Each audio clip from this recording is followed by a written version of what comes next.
요즘에 우리 성도님들은 어떤 책들을 읽고 계십니까? 혹은 어떤 시 한 편을 읊조릴 수 있습니까? 우리 성도님들은 책은 오직 성경밖에 안 보시죠. 예. 또 시는 오직 시편만 읊조리시죠. 예.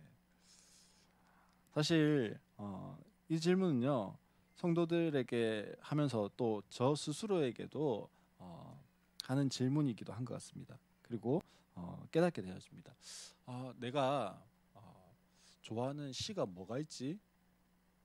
난 어떤 시를 한 편 이렇게 낭송할 수 있지? 이렇게 생각하니까 별로 없는 것 같아요. 예. 집사람이 늘 그럽니다. 당신은 정서가 메말라 있으니까 좀 시를 읽어라. 뭐 이렇게 이야기하는데 어, 시를 잘 찾아서 뭐 보거나 이렇게 잘 안 하는 것 같아요. 그렇게 생각하니까 지금까지 뭐에 그렇게 집중하고 살았는지 생각이 듭니다. 책을 쓰는 저자들 중에요, 이 말을 아주 조리 있게 잘하고 또 쉽게 하고 재미있게 하고 또 이해를 잘 시켜주는 그런 글쓰기를 하는 분들이 있습니다. 반면에 글을 써놓으셨는데 분명히 글자를 읽고 있는데 우리나라 말로 글자를 읽고 있는데 이게 무슨 말인지 전혀 알아듣기 힘든 그런 책들도 있어요. 그렇죠? 제가 어, 신대원 다닐 때, 신학교 다닐 때 교수님 책 중에 교이학이라고 하는 책이 있었어요. 교이학이라고 하는 책이 있었는데 뭐가 부록으로 있었냐면 선배들이 만들어 놓은 것 중에 용어 사전이 따로 있었습니다. 예, 말 분명히 교수님이 강의를 하시는데 이 용어가 무슨 말을 하는 건지 분명히 한국말로 하고 있는데 그래서 그 용어 사전에 이런 뜻이구나 뭐 이런 거를 알아봐야 됐던 적이 있습니다. 이 시편 시라고 하는 것도요. 그렇죠. 시를 쓰는 분들 뭐 특별히 요즘 그 유명한 시인 중에 누가 있습니까? 예? 예, 나태주 시인 같은 분들의 시가 유명하죠. 예, 저도 뭐 그냥 지나가면서 봤지 그 나태주 시의 시집을 사서 읽어보지는 않았습니다. 그래서 설교 준비하면서 시집을 한 개 사봐야 되겠다 이런 생각을 잠시 했는데요. 그 시라고 하는 것을 쓰는 분들은 더 대단한 필력을 가지고 있어요. 왜냐하면 이 짧은 한 페이지 혹은 두 페이지 안에서 뭐 합니까? 사람에게 충분히 공감을 일으키고 심지어는 감동을 주기도 하고 뭐 이렇게 하기 때문에 그렇죠. 그만큼 이 말이라고 하는 것, 글이라고 하는 것을 잘 쓴다, 훌륭하게 한다라고 하는 것은 대단한 능력인 거예요. 오늘 말씀해 보니까요, 1절에 사도 바울이 이렇게 이야기합니다. 자기는 뭐 할 수 있냐면요, 훌륭한 말을 할 수 있어요. 또 무엇이 있냐면 지혜가 있습니다. 근데 사도 바울이 뭐라고 이야기하냐면 나는 훌륭한 말로도 지혜로도 하지 않겠다라고 이야기합니다. 이 우리는 지금 새 번역을 보잖아요. 근데 개역 개정이라고 하는 옛날 버전에 보면 말과 지혜의 아름다운 것이라고 그렇게 표현하고 있습니다. 말도 하고요, 지혜도 있는데 이게 전부 다 뭐하다고요? 아름답대요. 어떻게 하면 이게 글을 하고 말을 하는데 아름다울 수 있는지 모르겠어요. 저같이 이렇게 앞에서 말을 해야 되는 사람은 더 사도 바울의 그 말이요 더 부러울 뿐입니다. 근데 사실은 사도 바울도 말의 아름다움이 있었지만 그 말의 아름다움이 어디에 있었냐면 글쓰기에 있었습니다. 그래서 우리가 지금 보지 않았지만 이 고린도를 쓸 때 사도 바울이 어떤 공격을 받았냐면, 야 사도 바울 보니까 글로는 편지로는 이 당할 사람이 없어. 근데 와가지고 이야기하는 걸 보니까 너무 조래. 뭐 이렇게 공격을 받아요 사도 바울이. 그래서 편지만 쓰는 거야. 뭐 이런 공격을 받게 되거든요. 그런데 사도 바울이 오늘 고린도 교회 성도들에게 훌륭한 말과 지혜로 하지 않는다라고 했어요. 그러면 바울이 말하는 훌륭한 말이라고 하는 것이 무엇이고 지혜라고 하는 것이 무엇인지를 잠깐 생각해 볼 필요가 있습니다. 사도 바울이 이야기하는 훌륭한 말이라고 하는 것은요, 이 사도 바울 당시에 유행하던 수사학이라고 하는 겁니다. 이 수사학이라고 하는 것에 수사라고 하는 이 사전적 의미는 말이나 문장을 꾸며서 보다 묘하고 아름답게 하는 일 또는 기술이라고 돼 있어요. 그러니까 이 수사학이 한마디로 이야기하면 우리가 알아듣기 쉽게 이야기하면 뭡니까? 말을 하는데 그 포장을 잘하고 이쁘게 하는 학문이 이 수사학인 거예요. 그리고 이렇게 포장되어진 말을 하는 사람들을 수사학자라고도 이야기하기도 하고 변론가라고 이야기하기도 합니다. 지금 시대의 대표적인 변론가들이 누굴까요? 변호사들이겠죠. 말을 잘 꾸며서 이 의도를 살짝 낮추기도 하고 이 의도를 이렇게 부풀리기도 해서 자신이 전달하고자 하는 바를 전달하는 것. 이게 수사학입니다. 당시 로마와 그리스인들은요, 진리 자체에 대한 탐구가 아주 열의가 높았습니다. 그 진리에 대해서 대중들이 뭐 해줘야 되는 거예요? 호응을 해줘야 돼요. 그래야 가치 있다라고 생각했습니다. 근데 대중들이요, 이 진리를 몰라요. 저 사람이 지금 우리나라 말을 하는데 우리나라 말인가 남의 말인가 모르면 아무 소용이 없잖아요. 그 이야기를 듣고 박수치고 환호해야 이 진리가 대중들에게 잘 전달되어진 것이기 때문에 그 진리를 잘 설명하기 위해서 발전한 학문이 수사학이었습니다. 그런데요, 이 잘 설명하려고 하다 보니까 어떤 사람들까지 나왔냐면 궤변가들이라고 하는 변증가들인데 그 사람들이 뭐 말꼬리 잡고 말도 안 되는 소리를 아주 그럴듯하게 포장해서 이야기한다라고 해서 궤변론자들 뭐 이렇게도 불렀었습니다. 또한 지혜로 하지 않았다라고 했는데요. 지혜라고 하는 것은 이 그리스 철학을 말합니다. 고린도는 그리스 중에서도 중심 도시 중에 하나였습니다. 그러니 당연히 이 철학이 발전해 있었습니다. 이 철학이라고 하는 것은요, 이 고린도가 신전들이 많은데 그 신전들 주위에 모여서 했던 게 뭐냐면 그리스 사람들이 신전 주위에 모여서 이 철학을 이야기하는 거예요. 신은 왜 존재하는가? 어떻게 존재하는가? 우리는 어디서부터 왔는가? 우리의 근원은 무엇인가? 그래서 우리의 근원은 따지고 보면 모든 것 가운데 변하지 않는 거 그게 뭘까? 물인 것 같다. 뭐 이렇게 하면서 물의 근원이 우리의 존재의 근원이다. 뭐 이렇게 이야기하기도 하고 또 철학적으로 뭐가요? 우리의 삶이 지금 네 날건 먹을 수 있어? 아니잖아. 집 어떻게 하면 따뜻해져? 불이 있어야 되잖아. 그래서 우리의 근원이 불에 있었어. 뭐 이러면서 불이 우리의 근원이야. 막 이런 철학을 이야기하기도 하고 아니야 공기에 있었어. 뭐 이러면서 막 이야기하기도 합니다. 그게 뭐였어요? 이 당시의 지혜였어요. 그 신전 주위에 모여서 이렇게 철학자들이 하나의 주제를 던지면 그 주제에 대해서 다른 철학자들이 이렇게 저렇게 설명하곤 했습니다. 그리고 그 가운데서 이게 진리인 것 같다 라고 생각하는 걸 정리가 되어지면 누군가가 이야기하면 야 대단하다 막 이러면서 이 사람 칭송해주고 그게 뭐 하는 거였습니까? 그리스 사람들이 그냥 일반적으로 하는 일들이었어요. 그런데 사도 바울은요, 수사학적으로도 철학적으로도 변증적으로 하나님의 비밀을 전하지 않겠다 그렇게 이야기하고 있습니다. 사실 저는 수사학적으로 이렇게 막 철학적으로 말을 못하지만 그러니까 나는 훌륭한 말로도 지혜로도 하지 않겠다면 그래 맞아 너는 그럴 수 없어 뭐 이렇게 할 수 있는데 사도 바울은 달랐다라는 거예요. 사도 바울은요 당대 최고의 선생이었던 가말리엘 문화에서 수학할 수 있었어요. 뭐 제 어릴 때 그 동네 시장 주위에 서전 학원이라고 하는 학원이 있었습니다. 여기는 시험 쳐서 성적표 들고 와야 들어갈 수 있는 학원이었어요. 처음 이제 그렇게 시작했다가 엄청난 기업화가 되어진 학원인데요. 아무나 못 들어갔잖아요. 학원도.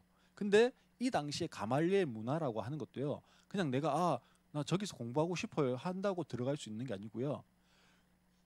가장 똑똑한 사람, 그 사람을 심지어는 누가요? 가말리엘이라고 하는 선생이 야 선택해줘야 갈 수 있는. 그러니까 지금으로 치면 뭐 하버드, 뭐 아이비리그 혹은 서울대 가는 것보다 몇십 배, 몇백 배는 더 어려운 경쟁을 뚫고 들어간 데가 어디라고요? 가말리엘 문화예요. 그래서 온 그 유대인들이 이 가말리엘이 선생인 줄 알고 기독교가 막 퍼질 때 가말리엘이 야 가만히 내버려 두라.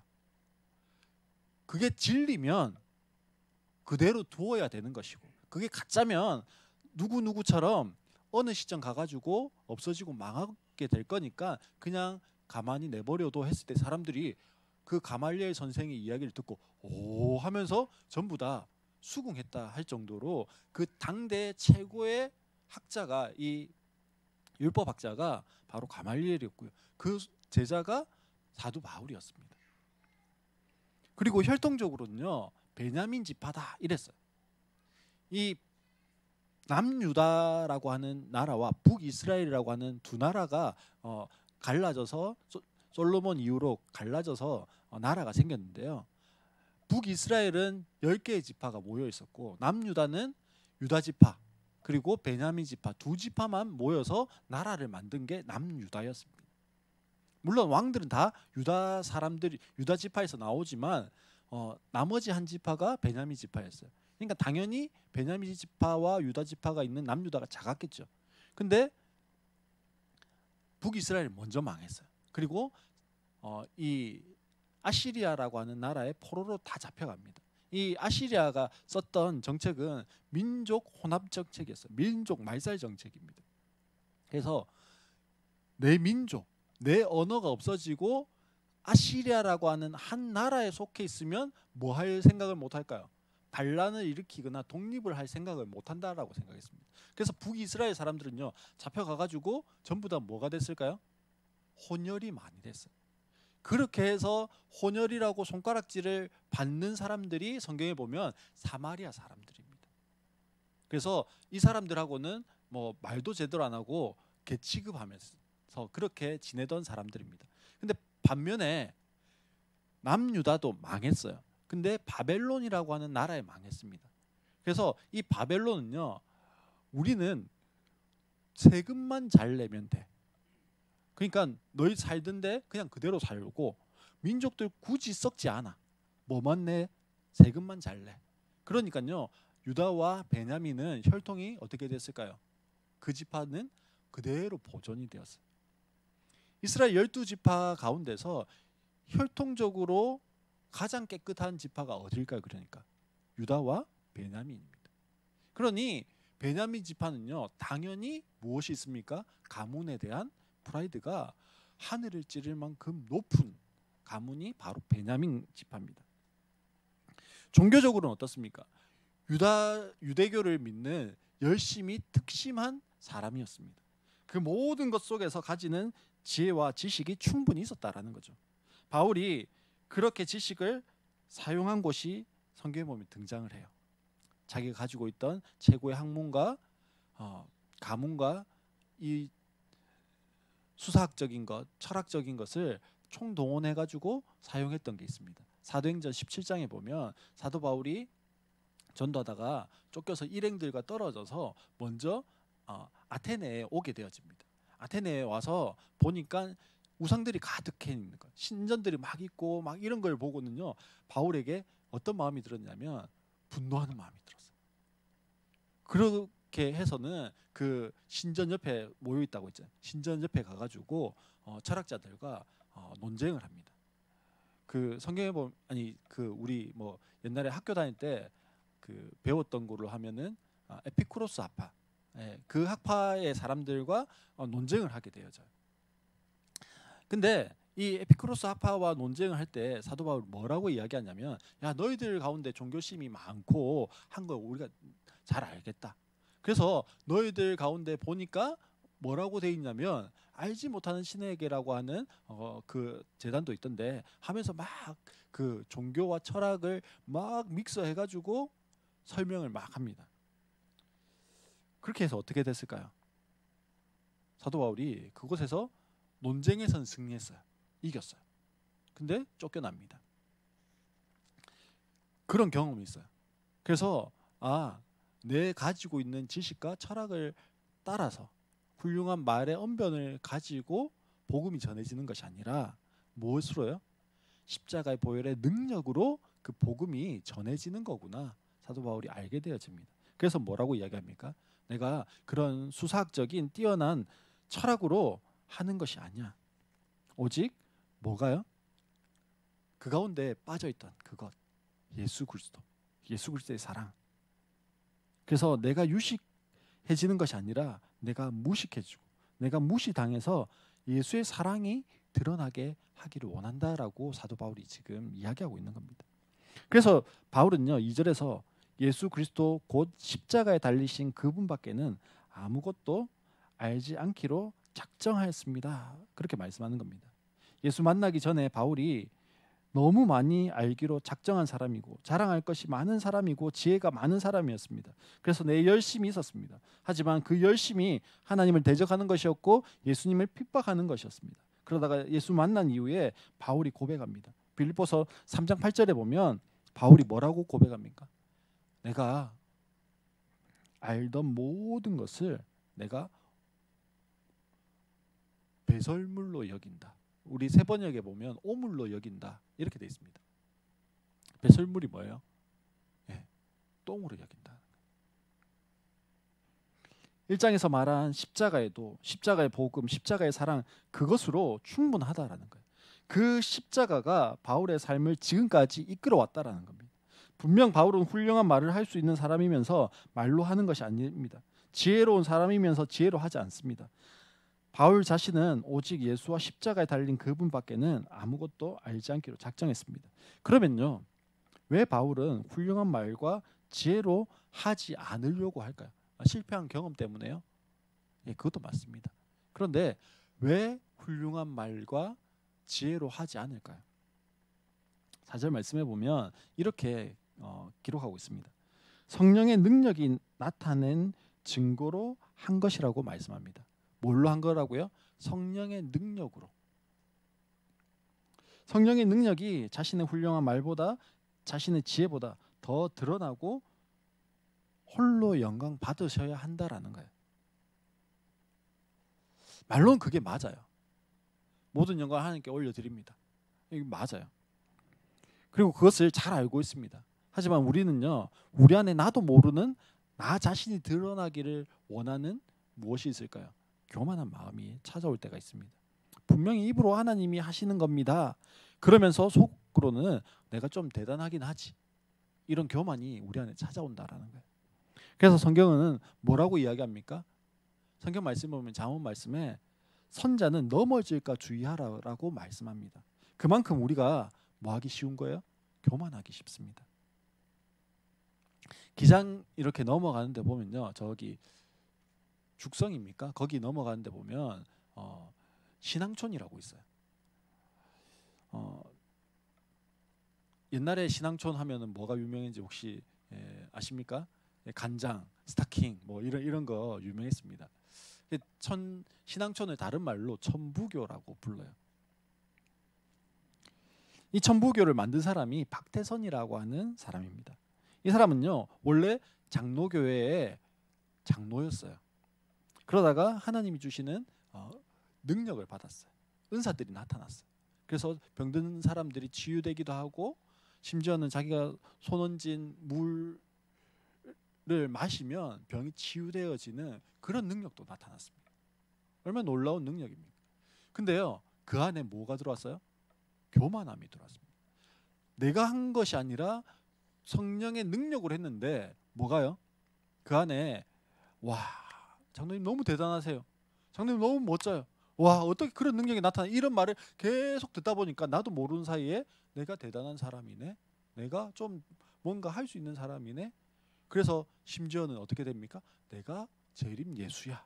이러면서 천부교의 교주가 되어집니다. 분명히 선한 의도로 했지만 나중에는 그 교만이 어떻게 됩니까? 나를 삼키게 되어집니다. 성령이 하신 일들을 내가 한 것으로 만들어 버립니다. 사도 바울이 훌륭한 말과 지혜로 하지 않는 것은요, 교만하지 않기 위해서요.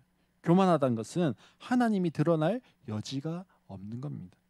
훌륭한 말이 일하면 성령의 일하심이 드러날 여지가 없어요. 지혜만 나타나면요, 예수 그리스도의 십자가의 사랑이 드러날 여지가 없는 거예요. 우리의 인생 가운데도 마찬가지입니다. 우리의 삶 가운데도 마찬가지예요. 내가 열심히 살았어요. 열심히 일했어요. 그래서 내가 이만큼 얻었어요. 내가 이만큼 자리에 올라왔어요. 내가 이만큼 성취했어요. 그러면 뭡니까? 내가 한 거예요. 내가 열심히 했으니까, 내가 수고했으니까, 내가 노력했으니까 이만큼 이룬 거야. 맞습니다. 열심히 해야 돼요. 근데 거기에 뭐가 빠졌을까요? 성령 하나님의 일하심은 없어요. 내가 이만큼 이루어갈 수 있도록 수많은 난관과 어려움과 그 부딪히는 시간들이 있었을 건데, 그 가운데 기도해서 그것이 뚫어져 나간 그것은요, 온데간데 없는 거예요. 그리고 무엇만 남았어요? 내가 일한 것, 내가 수고한 것, 내가 노력한 것, 그것만 남아 있으면요, 성령의 일하심을 고백할 수도 없고 자랑할 수도 없고 찬양할 수도 없는 거예요. 사도 바울은 그걸 지금 경계하고 있는 거예요. 그러면서 내가 성령의 일하심이 드러나기를 원한다. 그래서 내가 훌륭한 말과 지혜로 하는 것이 아니라 오로지 성령 하나님이 드러나고 예수 그리스도의 그 십자가 복음, 십자가 그 사랑만이 드러나기를 원합니다. 이렇게 이야기하고 있는 겁니다. 우리가요, 우리의 말, 훌륭한 말, 지혜로 일할 때가 있습니다. 그것도 무엇을 위해서요? 하나님의 나라와 의를 위해서 그렇게 일할 때가 있어요. 좋은 의도, 선한 목적을 가지고 일한다라고 일할 때가 있습니다. 근데 예수님이요, 마태복음 7장 22절로 23절의 말씀에 보면 이렇게 기록하고 있습니다. 그날에 많은 사람이 나에게 말하기를 주님, 주님, 우리가 주님의 이름으로 예언하고 주님의 이름으로 귀신을 쫓아내고 또 주님의 이름으로 많은 기적을 행하지 않았습니까? 할 것이다. 그때 내가 그들에게 분명히 말할 것이다. 나는 너희를 도무지 알지 못한다. 불법을 행하는 자들아, 내게서 물러가라. 왜 불법을 행하는 자들아 너에게서 물러가라고 하고 내가 너희를 도무지 알지 못한다라고 말씀하실까요? 성령이 일하신 게 없어요. 다 내가 한 거지. 하나님의 사랑이 드러날 공간이 없어요. 십자가의 그 사랑이 드러날 여지가 없는 거예요. 성령이 일하신다는 거리가 멀고요. 나의 열심만 일하고 주님으로부터 우리가 그래서 이런 평가를 받을 수도 있다라는 거예요. 그래서 자꾸만 나를 드러내려고 하는 나의 욕심과 나의 자랑과 나의 교만이 아니라 오직 십자가의 사랑, 오직 십자가의 성령의 능력이 나타나는지 나를 철저히 증인된 삶을 고백하는지 돌아봐야 하는 거예요. 분명 이것이 우리의 바람이고 소망입니다. 주님이 주인 되어지는 삶, 성령이 드러나는 것. 그러면요, 어떻게 하면 성령의 일하심이 드러나는 삶을 살 수 있을까요? 정치인들 보면요, 누구 라인 뭐 이런 말들 많이 하잖아요.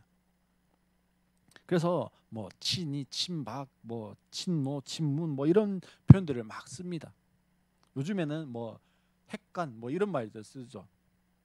하지만 그 라인이라고 하는 것은요, 비단 정치에만 있는 게 아니에요. 사실 모든 우리의 살아가는 삶 가운데 그런 라인들이 존재합니다. 신앙생활에도 마찬가지예요. 나의 삶을 어디에 정렬할 것인가, 어떤 라인에 잡을 것인가 너무 중요한 겁니다. 세상에 정렬할 수도 있고요, 하나님께 정렬할 수도 있습니다. 사도 바울은 세상 지식에 바탕을 두지 않는다라고 말씀합니다. 즉 바울은 세상에 정렬하지 않겠다라고 그렇게 말하는 거예요. 그렇다고 돈을 가지지 마라 이 말이 아니에요. 학벌을 높이지 마라 이 말도 아닙니다. 권세를 가지지 마라 이 말도 아니에요. 그것들을 하나님 나라를 위해서 사용할 수 있습니다. 세상에 정렬한다는 것은요, 돈이면 다 된다라는 가치가 나를 이끌어가는 거예요. 세상이 정렬한다는 것은요, 학벌이 낮은 사람을 무시하는 가치관을 가지는 거예요. 권세를 가지지 못한 사람을 다른 사람을 억압하고 무시하고 하는 것이 세상이 이야기하는 지혜로 정렬되어지는 삶입니다. 이런 잘못된 가치관에 정렬하지 말라는 거예요.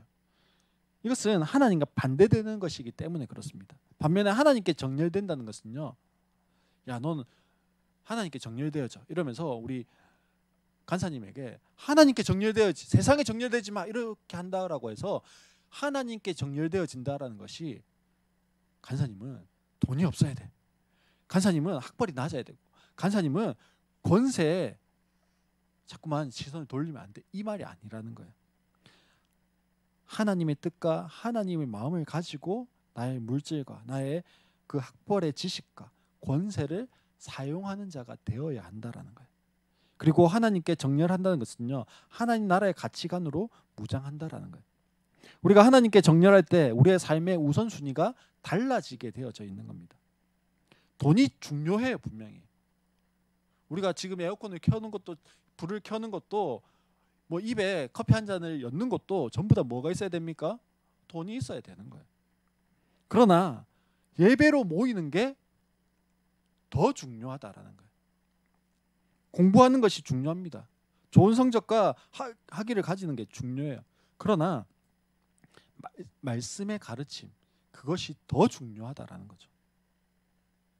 높은 권세가 중요합니다. 그러나 섬김의 삶을 살아가는 것이 더 중요하다. 이렇게 나의 믿음의 뿌리를, 믿음의 바탕을 어디에 두냐에 따라서 나의 삶도 달라진다라는 거예요. 내가 줄 서는 라인에 따라서요, 나의 삶이 결정되어지는 겁니다. 내가 세상에 정렬하는 것인지 하나님께 정렬하는 것인지, 혹은 나는 지금 어디에 정렬하고 있는지 모를 수도 있습니다.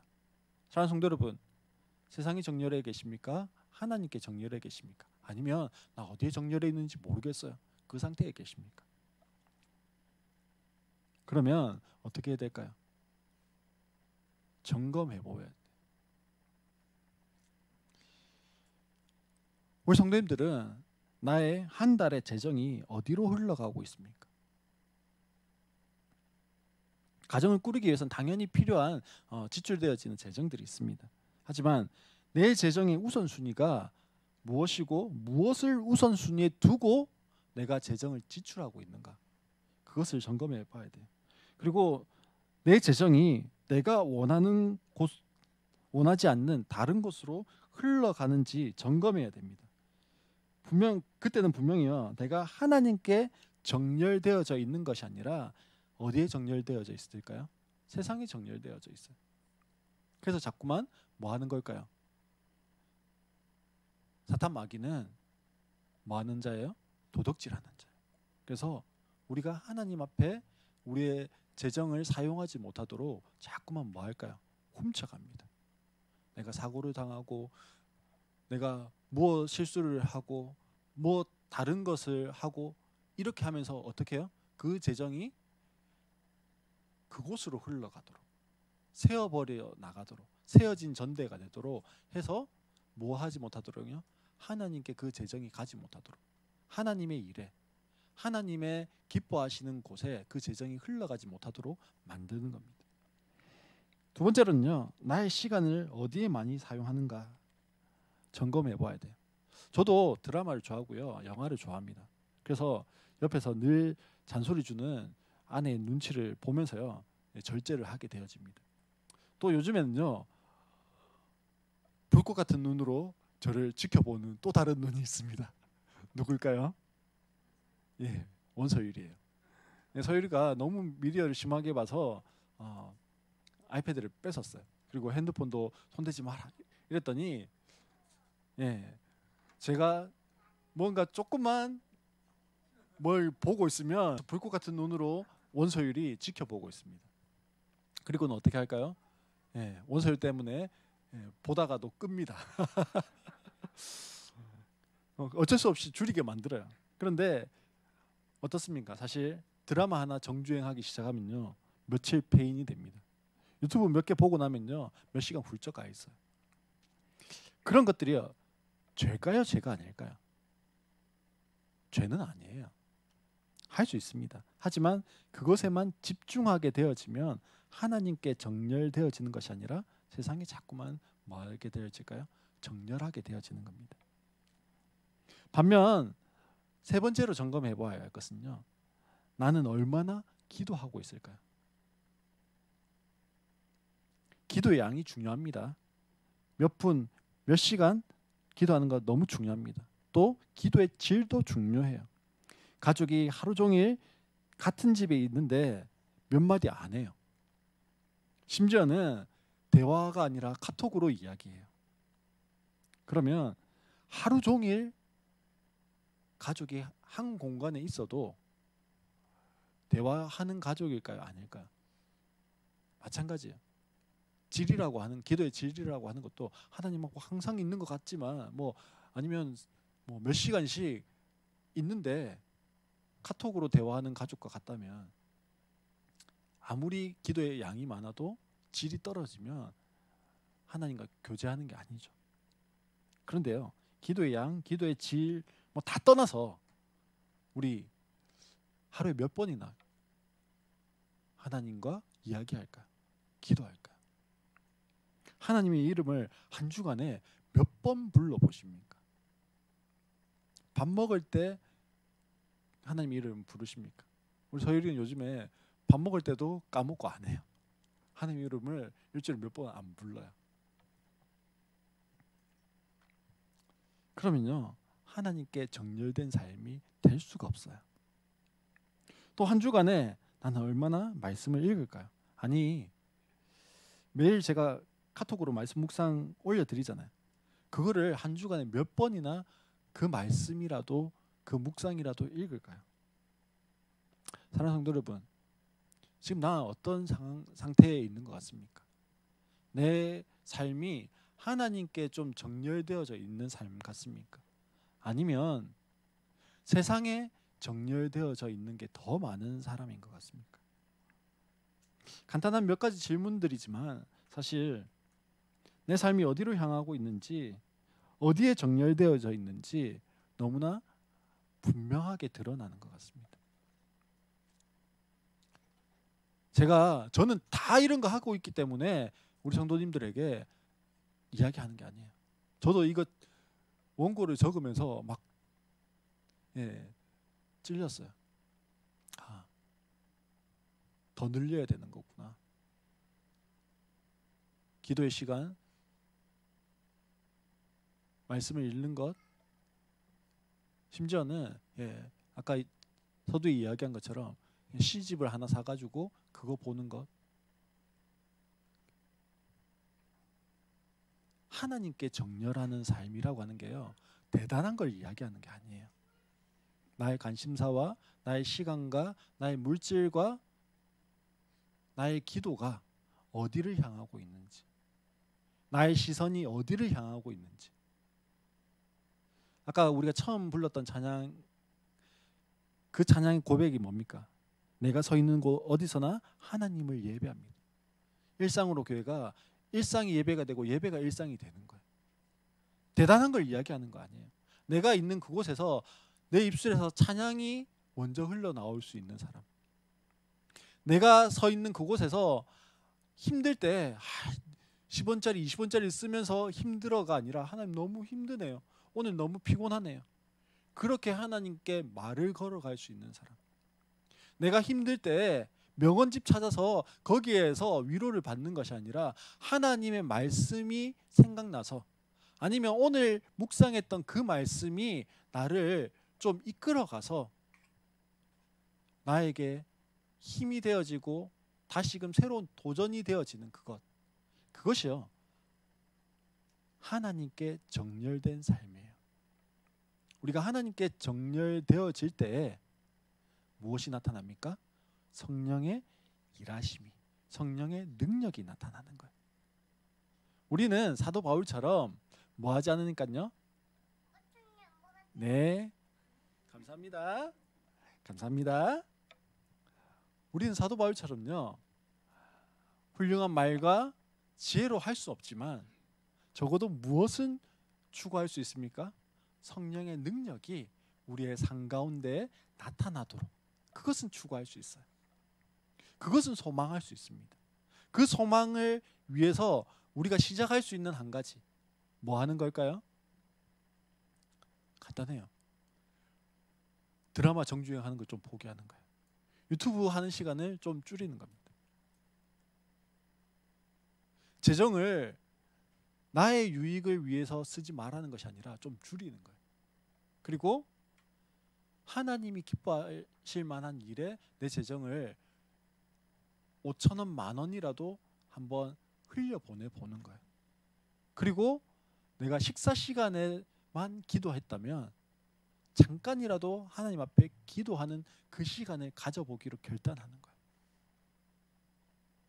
말씀을 읽는 것, 암송하는 것, 그것이 잘 안 되고 묵상하는 것이 잘 안 되면 하다못해 무엇이라도요, 매일 오는 카톡이라도 한번 읽고 하루를 시작하려고 하는 것, 그것이 내가 세상으로 자꾸만 우리의 시선이 정렬되어지는 것이 아니라 하나님께로 정렬되어져 가려고 하는 우리의 몸부림이고 노력입니다.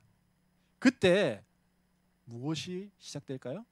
성령의 능력이, 성령의 일하심이 드러나기 시작할 여지를 주는 거예요. 우리의 삶 가운데. 그리고 하나님과 더 친밀하고 동행할 수 있는 삶을 살아갈 수 있는 겁니다. 사랑하는 성도 여러분, 일주일에 한 번 여기 모여서 예배 드립니다. 일주일에 한 번 여기 모여서 예배 드리는 그것으로 우리의 삶이, 우리의 신앙이, 하나님과의 친밀함이 진짜 유지가 될까요?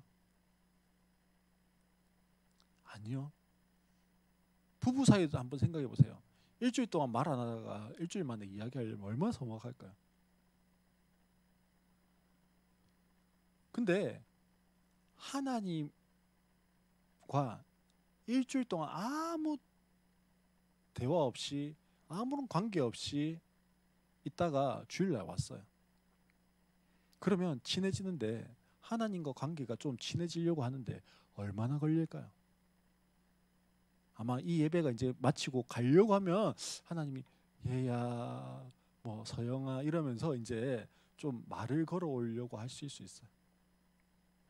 우리가 하나님께 정렬되어진다라는 것이 하나님과 더 친해지는 시간들을 가지려고 하는 거예요.